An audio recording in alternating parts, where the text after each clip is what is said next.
Wiff Talk. I'm Tim Finnegan alongside Alan Williams, getting you ready for the final 2 weeks of the regular season. And Alan, I can't believe we're already here. I know, this season has flown by, absolutely flown by. We've had a fabulous season, man. In my opinion, it's the best season we've had. Personally, thanks to you getting in here and doing all the things that you do. Team Get Wiffed's been taking it to a whole nother level this season. Talking about this previous week especially. Yeah. Oh, yeah. We got the rain action going on, and that didn't seem to faze anyone. No, man, those guys got out there and knocked that out. We appreciate that a whole lot.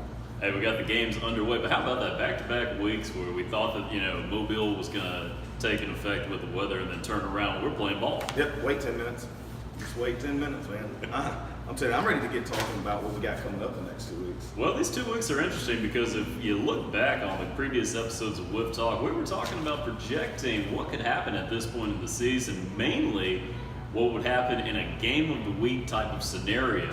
And with that, a lot of teams that were hot at the beginning of the season, cucumbers, and now what have happened into the final 2 weeks. Yep. I mean, don't change your walk-up music, I'm just saying. Don't do it. And there's a couple teams that are getting hot right now, too. They're getting hot. That are getting there, so. Now, I heard rumors, in our Game of the Week matchup this week, a special 6:30 edition, so early bird kickoff Game of the Week matchup between Outfield Alcoholics taking on Wiffle House All-Stars. It's as simple as this. You win, and you're in. Yeah, you gotta win. Got to win. Wiffle House, they dug themselves deep these last couple of weeks. I mean, the Outsiders loss was the first slide, and then it continued to go down there. Close matchup last week with Backdoor Sliders, 11-10, I believe. 11-10. That was a really, really good game. I got to watch it. Well, I got to watch about half that game. I saw about half the action, but what I saw was excellent. That's one of those. We started incorporating the clock system last couple of weeks, and it's really shown its effect because I mean, one more inning, who knows what would have happened because Wiffle House got hot and they came all the way back. And it reminded me, Backdoor Sliders, they had another matchup just like that with the other team that they're playing this week with Outfield Alcoholics. That was another 10-11 matchup, but on that one, Backdoor Sliders had to come back. This one, they were a little bit more in control and just trying to keep the damage from coming. Yeah, oh yeah. No, it was exciting, man. I don't know what else to say about that one, man. It was a good game. You look at it, and if you back out and you take 1 more second, 2 more seconds, you come in and clock's out, and you're tied. You don't lose. You have that half a game on your side. Yeah. You know what I mean? So I guess defense has to look at the clock, and offense needs to look at the clock and kind of play time management on that. You know what I mean? Clock watching. Clock watching. But talking about the Game of the Week matchup this past week, how about the Outsiders and Team Hose Monster? Golly, did it live up to the billing? I mean, because Outsiders, they flipped it. Jake Peavy hits an RBI double, scores his brother. They take the lead late. Fody comes in to close. He's down to the final 2 outs. And Zach Mann steps up. Shows up. Not even sure if he knew if it was a walk-off. I don't think he did. I think after when we were walking around, I overheard him after the game say something about not knowing that it was a walk-off at the point in time. I'm not sure. I swear I don't remember. I think I heard that. He's just that good? He is just that good, man. He might have got a couple more points in the home run leader standing. I'm told that right now he has a bet going on with one of your teammates, actually, on who's going to finish the season with the most home runs, Mr. Impostop. Oh, yeah, good Lord. The ugliest swing in freaking wiffle ball. He's on my own team, man. I love you, but golly, we got to work on that in the offseason, buddy. Downey's got another bet going? Oh, I thought he had some other bet going this weekend about not getting out or something like that. I'm not sure. Now, actually, Downey has a fun little bet going on. We're going to release that video on Facebook, Twitter, and Instagram coming up around playoff time. But he's got a bet going on with Nathan where if, I believe, Outfield Alcoholics has to win the championship. Okay. And then Downey gets to cut Nathan's beard off. So if you ever want to become a fan of Outfield Alcoholics, that's a good enough reason. That is a good reason. It's almost like a Movember kind of thing. Mm-hmm. But we could do it then. Make sure we just kind of tell him, like, look, Chris, you just hold off for a little bit. Oh, no, right towards the tail end of the season. Yeah. Perfect. Yeah, you can grow back. But talking about, the current standings, top 6 teams right now, off in the woods, not going to be rattled. They got a matchup this week, they have a bye week this week, and then they finish off the season with Wiffle House All-Stars. Then you got Sandlot Sluggers, who I believe has the bye week in the final week, so got them flipped around. Yeah. They're going to be finishing off their season this week, which is interesting because Brooks Bobinger hit 4 bombs this past week to tie Mike Coppersmith for the home run lead. But they might not be the 2 teams to watch for when it comes to that race with these final 2 weeks. That's right, because I think Chris Downey may have a shot at it. He's got 2 games left. And don't rule out Zach Luce. No, Zach Luce. And here's the thing about home runs. There are the top 6 guys are on 3 teams.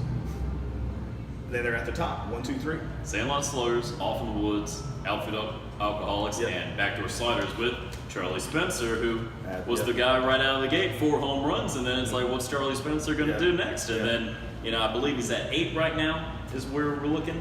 And so, the average is, if you hit 4 home runs in a night, that's the most I believe we've seen so far this season, 4 in a night by multiple people, all right? Yeah. So if you do the math over there, he's got to hope that a couple of guys just slow it down a little bit over these next 2 weeks. But there's an advantage for 2 teams with Backdoor Sliders and Outfield Alcoholics. They actually have 2 games to finish off with. Top 2 seeded teams, Off in the Woods, Sandlot Sluggers. They only got 1 to play with. Yeah, now that you said it, Zach Luce, man. I might change He's deceptive, man. I might change my mind on that. I love you, Chris, but I might change it over to him, man. He's been hot here lately. Zach Luce is my pick for making the big jump, just because he's a switch hitter.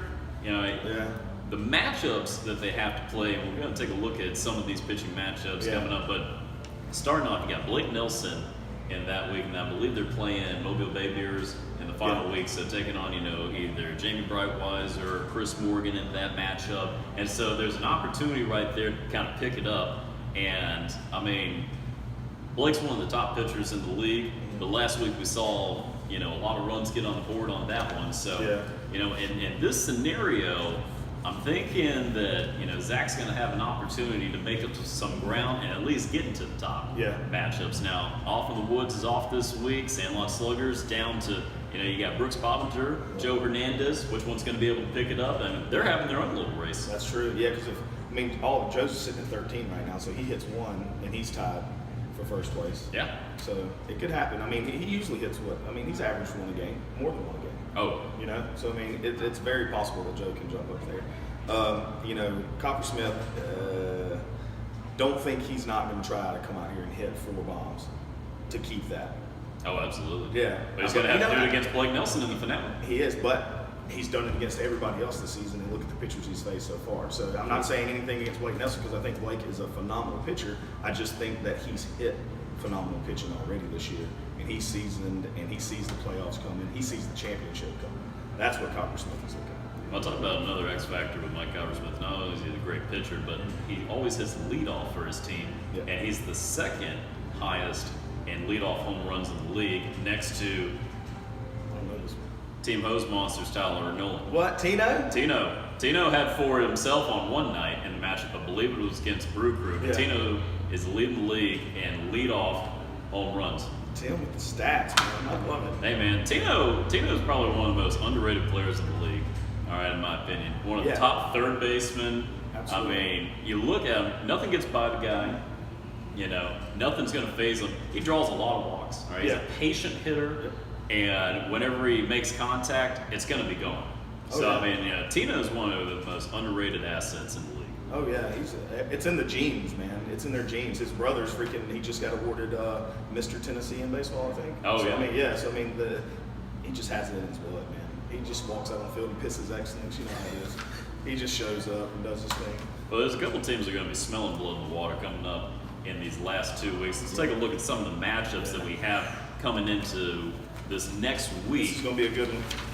So, talking about the 6:30 early bird matchup, we got Outfield Alcoholics taking on Wiffle House All-Stars. Game of the week, you win, you're in. Now, Outfield Alcoholics has a little bit of an advantage over there, but Wiffle House, they need this matchup. They need this W more in this game. And so, coming into this, what were we thinking for Wiffle House? You got a good mix of home run hitters. Ryan Cummings started to find a groove in this last matchup. And there's a little more balance, and it doesn't have to be just Joe and Blake doing everything. Right. For them, just play their game. I mean, they got great athletes. You just named off their team, and they all can play ball. They just got to stay focused. No greasy bacon, none of that. Catch the ball, make non-throwing errors. There's so many runs scored on balls thrown to first base that are overthrown. They hit the wall, they bounce off, they go here. There are very few outs made at first base. If they can keep. Now they got Matt Thomas at first base, and he can definitely catch the ball and has made some excellent plays this year. But not making throwing errors and not letting runs score that are senseless runs is kind of what I'm getting at. You know what I mean? It's not a knock at any first baseman. It's just not many outs are over there. So sometimes it's better to hold the ball up and wait and get him at second, maybe get a line drive, a pop fly, or something like that. I think if Wiffle House All-Stars can stay calm, keep their game like they've had it all season, I think they could give them a run for their money, a big run for their money. But you look at who they're playing. Well, and with that, they finished off the season really tough. Outfield Alcoholics off in the woods, right? Let's be honest. Yeah.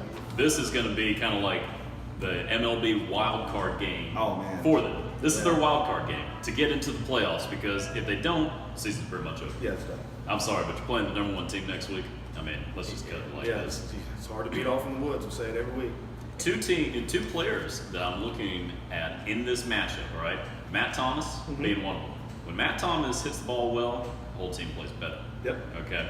When he's off, the whole team's off. So you're saying he's the linchpin? I'm saying Matt Thomas is going to be the key to this victory. If he has a good night, Wiffle House All-Stars will do well. On the other side of the field, though, the guy I'm watching for is Josh Spicer. Josh Spicer has picked it up in the last couple of weeks. And he started off, he was a home run hitter. We saw a lot of power coming from Josh early in the season, but he's a lot more decisive in the second half. All about putting the ball in play rather than trying to kill it every time. Hit the long ball. Josh Spicer is my X factor for the outfield Alcoholics. Good. Nice. Coming into the next matchup, Terminal Illness taking on Mobile Bay Bears. Can they get their first victory of the season? I thought Terminal Illness had an upset alert in this past week, and they've continued to get better. Dude, I'm telling you, I called it at the beginning of the season that by the end of the season, Terminal Illness would be a team to watch out for. Yeah. And they have. They have a huge team, but majority of their team can't make it just because of their jobs. But the people who have consistently been here have gotten a lot better. Got a lot better putting runs on the board. Most of the time it's just been Christian Warren. Yeah. They're learning the game, I think. Learning the game, getting better, and it's, I kind of see him as almost like the Chris Sale situation in the league. You just don't know what the Red Sox are going to do. You got one of the best pitchers in baseball, but you can't ever get him run support. Yep. In this case, Terminal Illness has continued to get better, but it's, hey, we're going to keep the score low and hopefully get a couple. They rang up 8 runs in this last week. So, they continue to impress in this matchup, and I like them to finish strong, and they play a little bit of spoiler in these playoff shakeup. Yeah, I hope they do. I hope they get a win. That'd be a nice one. Taking on the 8 o'clock matchup, we got Team Hose Monster taking on Backdoor Sliders. Now, this one's interesting because even though Hose Monster punched their ticket into the playoff mix, and really the most important victory that they had was the early season one against the Cucumbas. Yeah. Week 2, Cucumbas was the hottest team in the league, 22 runs. Hose Monster comes in off of a loss against Off in the Woods, which right now looks even better. Yeah. And so that was the season opener against the number 1 seeded team. They come in week 2, they tie Cucumbas 1 apiece, and that's their biggest victory of the season. That game is a playoff preview for sure. We're going to see those two teams in the playoffs. Oh, yeah. So, you're going to see the quality of play you're going to get that Friday night under the lights, man. I cannot wait for that Friday the 13th to get here. Both teams that like to, have a little bit of a second half type of play. Yeah. They start off a little slow and then they pick it up in the second half. I want to see consistency in which team jumps out in front off the gate. I don't know. It's a toss-up on that one. I have no idea. Whoever bats first. It's the 8 o'clock matchup, and so, it's going to feel like a regular game of the week, even though, 6:30 means the most of the week. Right. 8 o'clock matchup's definitely going to be prime time. Taking a look at 8:45, Brew Crew taking on the Outsiders. Now, this is a cause and effect kind of thing. It is. Outsiders have to win this one. Well, if Wiffle House ends up pulling off the victory, this game gets a little interesting. It continues to put pressure on, but no matter what, Outsiders are in a must-win scenario. We're going to talk to Matt Lamont in just a little bit on the show about preparing for these final 2 weeks. They have to win out. You win, and you get in because they have the tiebreaker over Wiffle House. And so in this scenario, you're taking on a Tyler Beard Brew Crew. Oh, yeah. Where, you're going to have great pitching, you got great hitting. Oh, and it's at 8:45 too, so Tyler's going to he's going to be in his zone by that point in time. I'm telling you. Is that the term for it? I'm telling you, when he once he hits that certain level, you know what I mean? When he starts dancing? Yeah, he's having fun, he's having a good time, and that's when he's hard to hit, man. He gets really hard to hit when he's out there having a good time throwing jump, man. The Beard taking on Fody. Yep. Can he just grow a beard so that way, the marketing is complete? Yeah, we can ask him. Drink some coffee every now and then, mix it up. Then we're taking a look at the 9:30 matchup, Cucumbas and Sandlot Sluggers. This is the season finale for Big Sweat in the game, taking on the Cucumbas who, at this point, they're out of the playoff hunt mathematically. But they can knock off Sandlot Sluggers out of the number 2 seed. Right, they can make them swap seeds, and cost them a bye, and Backdoor Sliders would then have the next opportunity to move on up. Yeah. So there's a lot of little factors that come into every game. It's exciting. And every matchup means something. Yeah, it does. It absolutely does. Because I hope all this goes down, and then we get to play the Outsiders the very last week, and that game is going to be insane because they're going to have to win that game. That sounds like a prediction segment. We'll save that for whenever Matt Lamont joins us next here on Wiff Talk.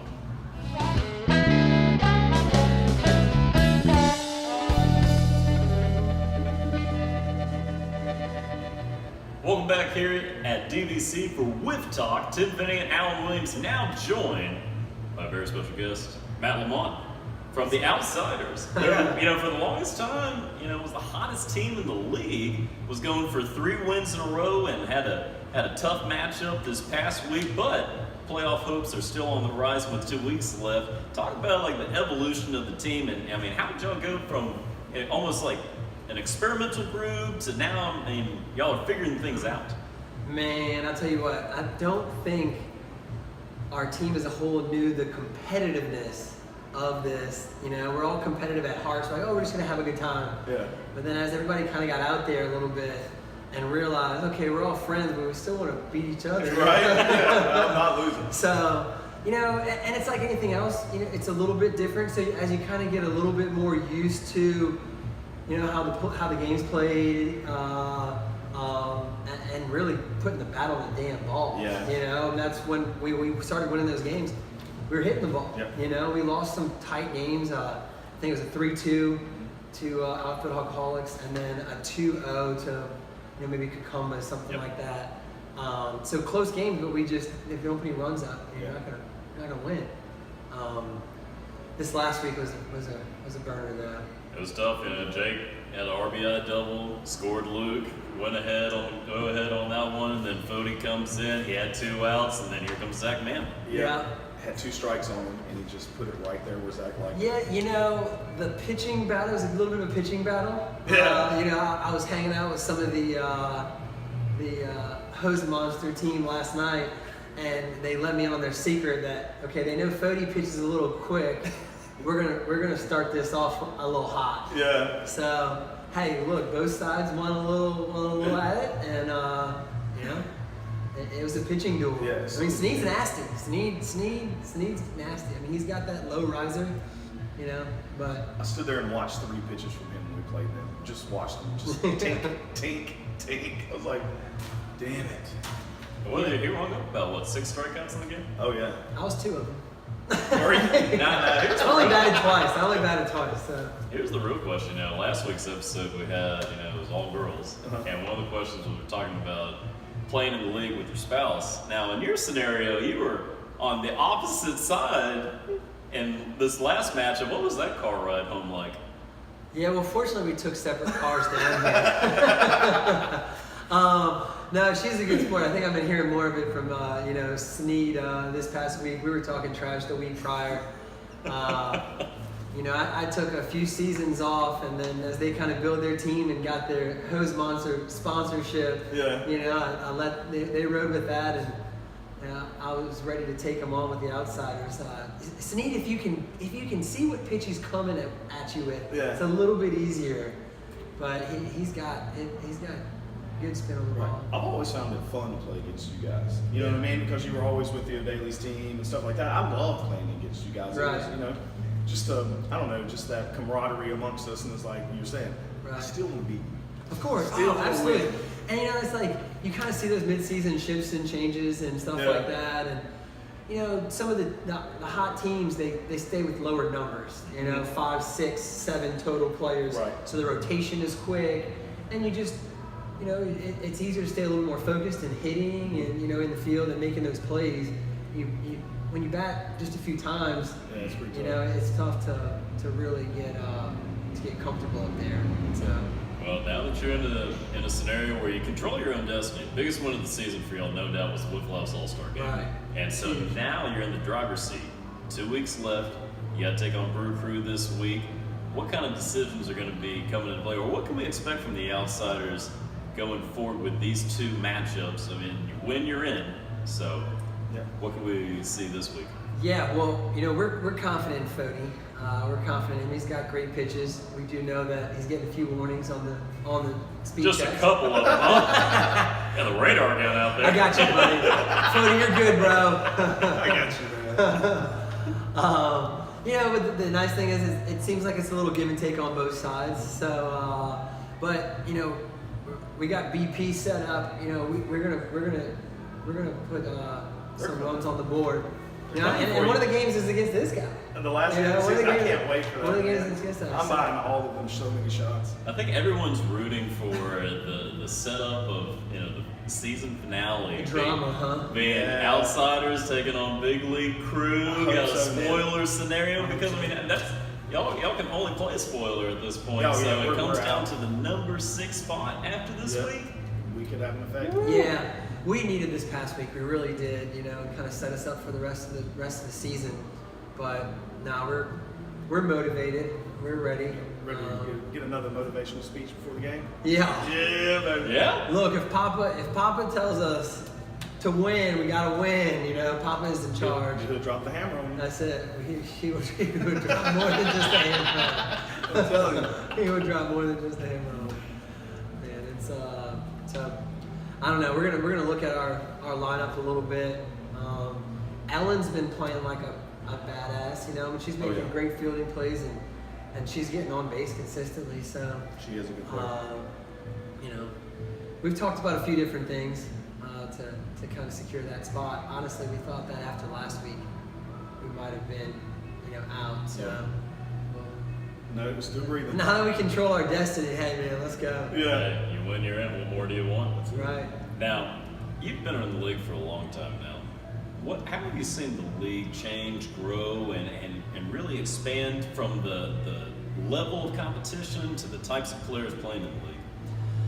Yeah, there's always been this, this Goliath of off in the woods that's kind of been there. But there's always been those interesting games that they have throughout the season.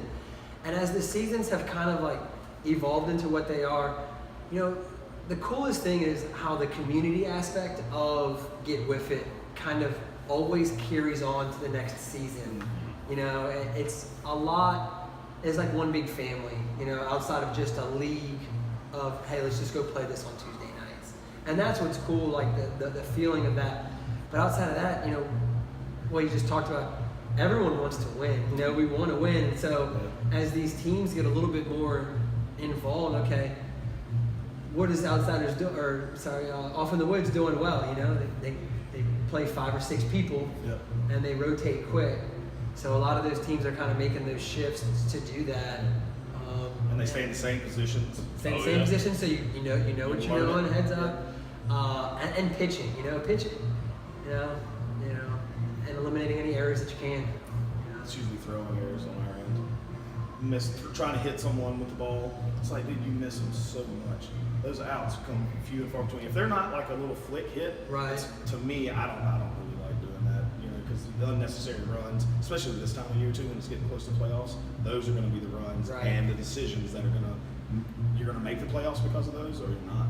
Right. I mean, putting the ball in play and just take the bands here. Well, we'll we'll wrap up the show with a little rapid fire segment for a couple of predictions for the matchups happening here in Week 11. Starting off 6:30, game of the week, Outfield Alcoholics taking on Wiffle House All-Stars. Who do y'all have in this matchup?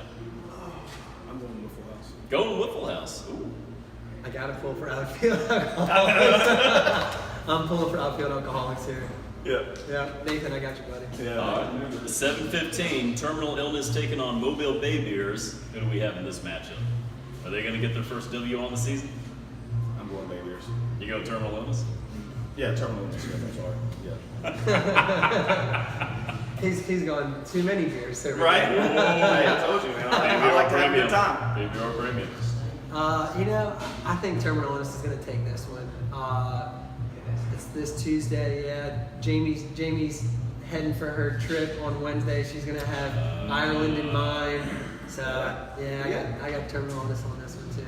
All right, 8 o'clock primetime game, a playoff preview matchup. Team Hose Monster taking on Backdoor Sliders. I'll go Hose Monster on this one. Hose Monster, Yeah. back to back. Yeah. All right. I'm gonna have to take my boys with Hose Monster also. I want to say Backdoor Sliders is probably the team that I know the least about. I don't know if our schedules have just been a little bit different, or I just haven't been around the field as much. I know who's on that team, and I know that they've, played Wiffle House and all these other teams have really great games. But I think Snead's. I think Snead's focused. Yeah, I think he's gonna take it. No more substitutions with the bullpen. We're not going to see Zach Mann in this matchup. Depends on Maybe. I'm still waiting for the pitching debut of Allie Barker. They teased it last week. I know. We thought She that was is coming. good, man. We thought that was coming. Oh yeah. So we actually won the toss against them, and we chose to hit first because our game plan, knowing Zach Mann and Drew Stever and Snead, Get a few they're all runs on related. them. Yeah. We get some runs on them, we start getting a little feisty with each other. Our goal is, I said, let's put some runs on the board quick. Let's get them a little upset, kind of chirping at each other. And hey, look, they shut off. But our game plan just didn't quite turn out the way we were chasing them, and we just had too little time. Secrets for the playoff run. Yeah. Oh yeah. Seriously. Everybody take notes.